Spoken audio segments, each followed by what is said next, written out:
जादू तालाब की कहानी। एक बार की बात है, एक गांव में दो सौतेले बहनें रहती थी, सीता और गीता। सबसे बड़ी बहन सीता थी और छोटी बहन गीता थी। दोनों का आपस में मेल जोल इतना अच्छा नहीं था। गीता अपने बड़ी बहन के साथ कभी कभी सौतेले व्यवहार नहीं किया, बल्कि वह अपनी बड़ी बहन का बहुत ही आदर और सम्मान करती है।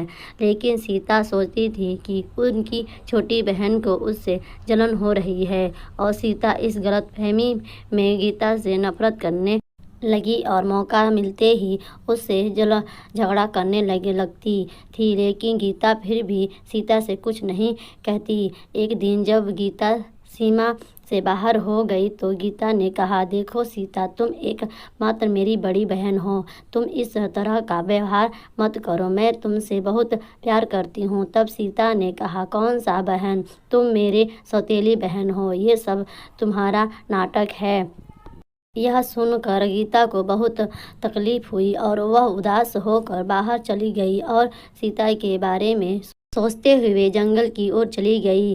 अचानक कोई सीता को पुकारने लगा। उसे लगा कि शायद सीता मुझे बुला रही है। उसकी न सुनकर वह आगे बढ़ गई। उसके सामने एक बड़ा सा पेड़ दिखाई तो वह उस पेड़ के सामने बैठकर रोने लगी। तभी अचानक पेड़ ने कहा, मैं थोड़ी परेशानी में हूँ, क्या आप मेरी थोड़ी मदद कर सकते हैं? गीता ने कहा, हाँ, मैं आपकी मदद करूँगी। पेड़ ने कहा, बेटी, मैं बूढ़ा हो गया हूँ, मेरी जड़ें भी कमज़ोर हो गई हैं, इसीलिए मैं ज़मीन से पानी नहीं खींच पा रहा हूँ। क्या आप पास के तालाब से कुछ पानी लाकर मेरे ऊपर डाल दोगे? गीता ने कहा, हाँ ज़रूर, मैं अभी जाती हूँ। गीता वहाँ से निकलकर तालाब के पास पानी लेने जाती है और देखती है कि वहाँ पहले से ही एक मटका रखा था। गीता उसे बड़े घड़े में पानी लाती है और उसे पेड़ की जड़ों में डाल देती है। तो पेड़ ने कहा, बहुत बहुत धन्यवाद बेटी, तुम बहुत अच्छी लड़की हो और तुम्हारा दिल बहुत साफ है।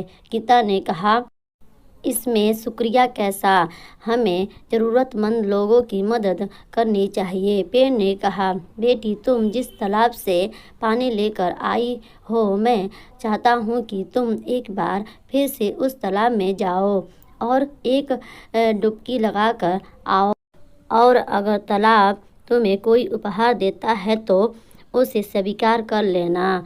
गीता एक बार फिर से उस तालाब की ओर जाती है। तालाब पहुंचकर पानी में उतर जाती है और एक डुबकी लगाती है। डुबकी लगाते ही गीता के हाथ में एक सोने से भरा मटका आ जाता है। गीता सोचने लगती है, इसी उपहार के बारे में बात कर रहे पेड़ जी, मुझे ये स्वीकार कर लेनी चाहिए। इतना कहकर गीता सोने से भरे उस पेड़ घड़े को लेकर अपने घर की ओर जाने लगी।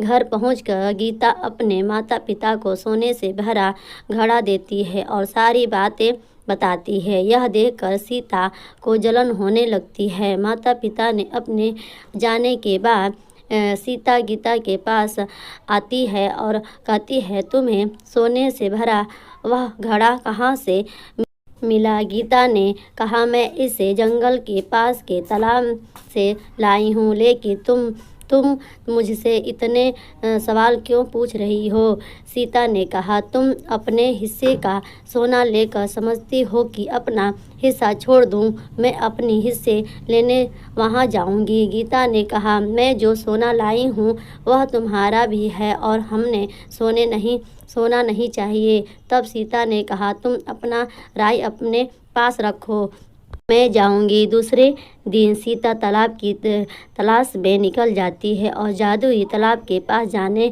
लगती है। रास्ते में सीता को भी वह पेड़ आवाज़ देता है और पेड़ कहता है, ओ बेटी, क्या तुम थोड़ी देर रुक सकती हो? सीता ने कहा, वह बोलने वाला पेड़, ये तो कुछ नया लगता है। हाँ बोलो, क्या आवाज़ दे रहे हो? पेड़ ने वही सवाल सीता से भी पूछा और सीता ने हाँ सुबह सुबह तुम्हें और कोई नहीं मिला अपनी बकवास बातें बोलने के लिए। मैं एक ज़रूरी काम से जा रही हूँ, मुझे परेशान मत करो। पेड़ ने कहा, बेटी बस थोड़ा सा पानी ला दो। सीता गुस्सा हो गई और कहा, तू ऐसे नहीं मानेगा, रुक मैं तुम्हें अभी पानी पिलाती हूँ। यह बोल कर सीता पेड़ को परेशान करने लगी और वहाँ से चली गई। थोड़ी देर में वह तालाब के पास पहुँच जाती है।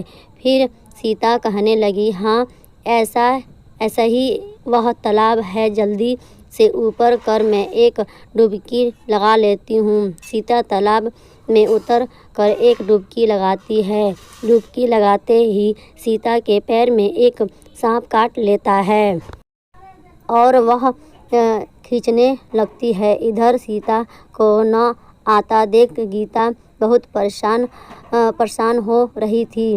गीता सोच रही थी, इतनी देर हो गई अभी तक सीता वापस नहीं आई, कहीं सीता किसी संकट में तो नहीं पड़ गई है। और गीता उसे ढूंढ निकल पड़ी।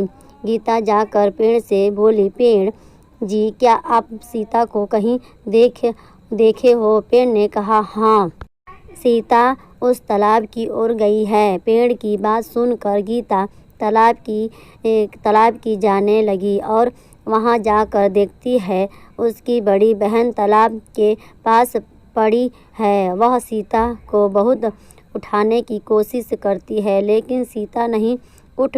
तब गीता वापस पेड़ के पास जाती है और उसे सारी बात बताती है।